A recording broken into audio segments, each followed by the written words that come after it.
Bonjour à tous et bienvenue dans ce nouveau numéro de Femmes Créoles. Aujourd'hui, j'ai l'honneur de recevoir une grande dame, figure emblématique de la littérature caribéenne, autrice à succès. Simone Schwarzbart est notre invitée aujourd'hui.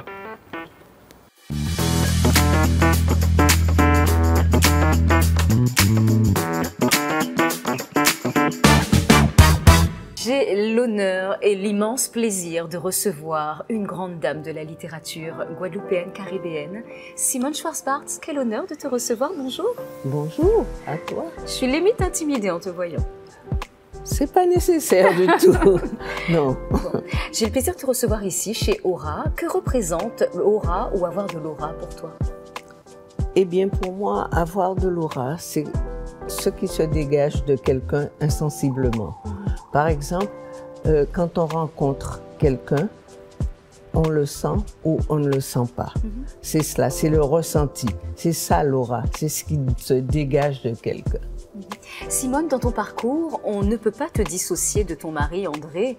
D'ailleurs, c'est lui, on peut dire, qui t'a mis le pied à l'étrier pour commencer à écrire.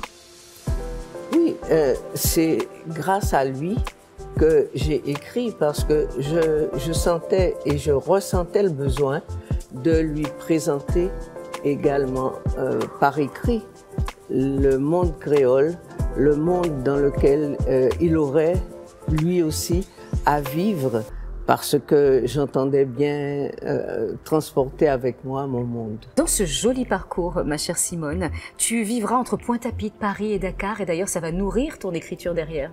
Oui, tout à fait. Surtout le voyage à Dakar.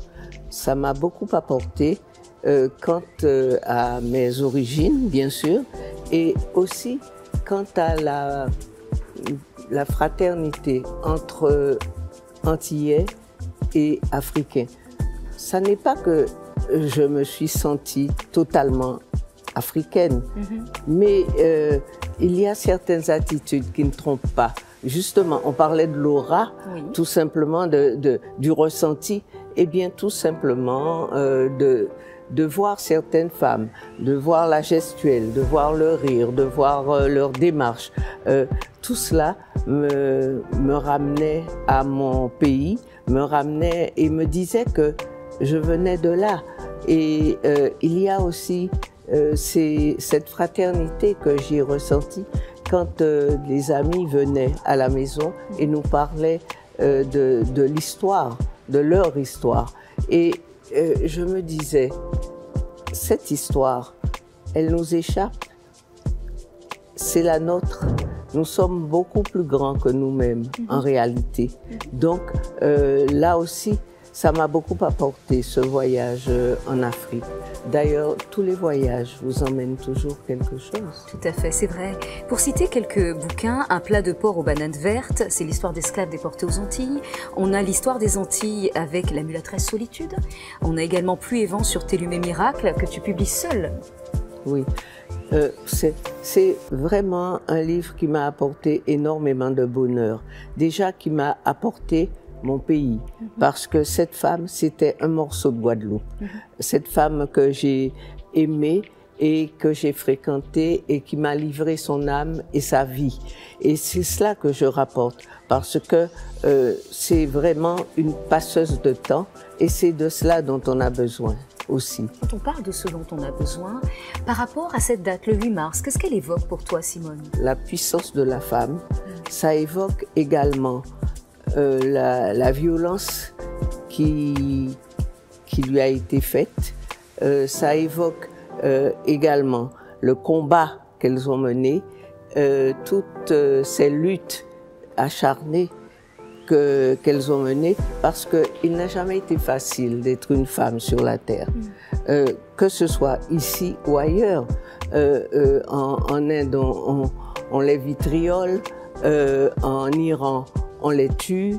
Chez nous, il y a également des femmes crimes passionnels. Souvent des crimes passionnels, quand la femme décide de quitter son compagnon, son mari, etc. Souvent, ça n'est pas accepté. Il y a une relation maître-esclave qui s'est instaurée. Tu es ma chose, tu es ma possession et tu n'as pas le droit de me laisser. donc je te tue.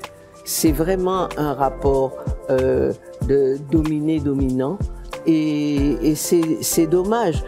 Et ce n'est pas seulement chez nous que cela s'inscrit, ça s'inscrit partout. Souvent dans les crimes passionnels, le compagnon n'hésite pas à enlever la vie de son ami, de sa femme, de sa compagne. C'est terrible et bien souvent c'est trop tard. C'est cela aussi que l'on remarque, toujours trop tard. Il reste à faire pas mal de choses. Il reste tout simplement à ce que l'on comprenne que les femmes sont les mères des hommes. Les hommes doivent comprendre que chaque femme doit être considérée comme si elle était une partie de l'humanité. Pourquoi? Souveraine de l'univers? Souveraine de l'univers parce que si les femmes ne procréaient plus, eh bien l'humanité s'arrêterait. C'est juste cela qu'ils doivent comprendre. Et que les femmes sont leur égales et que les femmes ont le droit également d'être elles-mêmes avec leur féminité et avec tout ce qu'elles ont à apporter au monde. Ma chère Simone, vous avez, avec André, écrit une encyclopédie hommage à la femme noire, avec différents profils de destins divers de femmes noires. Tout à fait, c'est justement un manque. On avait, dans notre société antillaise, un manque d'ancêtres, un manque de figures héroïques, un manque pourtant qui était facile à combler parce que ces héroïnes existaient, elles avaient vu le jour, elles avaient mené leur combat. Chaque héroïne de l'hommage à la femme noire dessine un combat spécial que chacune d'elles a mené. Formidable. Et dans tous ces portraits, Simone, quelle est la figure emblématique de l'histoire qui, toi, te marque le plus? La mulâtresse solitude, peut-être? Je ne saurais pas passer sous silence la mulâtresse solitude. C'est cette femme qui m'a marquée. C'est son combat qui m'a aussi emmené le mien. Parce que chacune de nous et chacun de nous a un combat à mener. Mais mon combat, c'était celui-ci. C'était d'écrire la vie de toutes ces femmes. Et la mulâtresse solitude m'a appris que nous n'avons pas été, nous en tant que femmes, beaucoup de héros ont été retenus par l'histoire.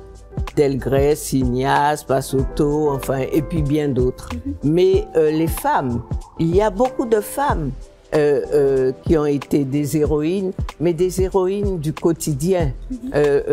Par exemple, la mulâtresse solitude. Pourquoi elle a été retenue et pourquoi elle est devenue l'emblème, finalement, d'un peuple, de la lutte d'un peuple pour sa liberté, mais aussi pour la reconnaissance de son être en tant que tel. Voilà. Donc, cette femme, ça n'était pas une femme glorieuse, c'était une femme toute simple. Elle n'a jamais eu, d'esclaves, comme beaucoup de figures héroïques que nous connaissons, mais qui ont eu, eux aussi, des esclaves, alors qu'elle n'a jamais eu. Elle a toujours été une femme très simple, abandonnée par sa mère, qui est partie, elle, rejoindre les esclaves, et elle n'a eu de cesse de prouver à sa mère qu'elle lui était fidèle et qu'elle savait, elle aussi, quelle était la lutte à mener.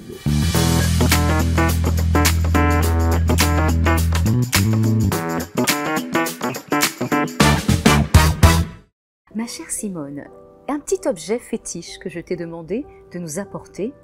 Oui. Quel est-il? Eh bien, voilà, c'est simplement, je me déplace toujours avec une petite cuillère qui a une petite cuillère en argent qui a une tête antillaise, pour ne jamais perdre mon pays de vue. Et aussi parce que c'est une petite cuillère qui me rappelle que mon père m'emmenait mon café tous les jours et que la journée pour moi commençait par une odeur de café. Et aujourd'hui encore, je ne m'en sépare jamais parce que ça me donne à la fois mon pays et ma vie que je n'oublie pas. Ma vie du début que je n'oublierai jamais et mon petit pays qui ne me quitte pas. Aujourd'hui, dans tes actualités, tu viens tout juste d'avoir eu une bonne nouvelle par rapport à la souvenance. Est-ce que tu veux nous en parler? Nous venons de recevoir, donc la souvenance vient d'avoir le prix du loto du patrimoine. De Stéphane Bern. De Stéphane Bern. C'est quelque chose d'assez extraordinaire. Et comme tu vois, je crois au miracle. Et quand on croit aux miracles, quelquefois, ils arrivent. Nous allons pouvoir justement restaurer les lieux, parce que ce sont des lieux qui... C'est une vieille maison, c'est une maison ancienne. Elle n'est pas vieille, elle est ancienne. Et donc, elle a quelques avatars qu'il faudra corriger, oui. Mais il y a tant de choses à offrir, il y a tant de collections de cartes postales anciennes de la vie en Guadeloupe. Enfin, il y a un fonds. Ce sont des archives. Il y a un fonds. Voilà, il y a un fonds qui est très riche et qui mérite d'être partagé avec la population, avec les jeunes, avec aussi, il y a beaucoup de rencontres, mais des rencontres aussi avec les anciens.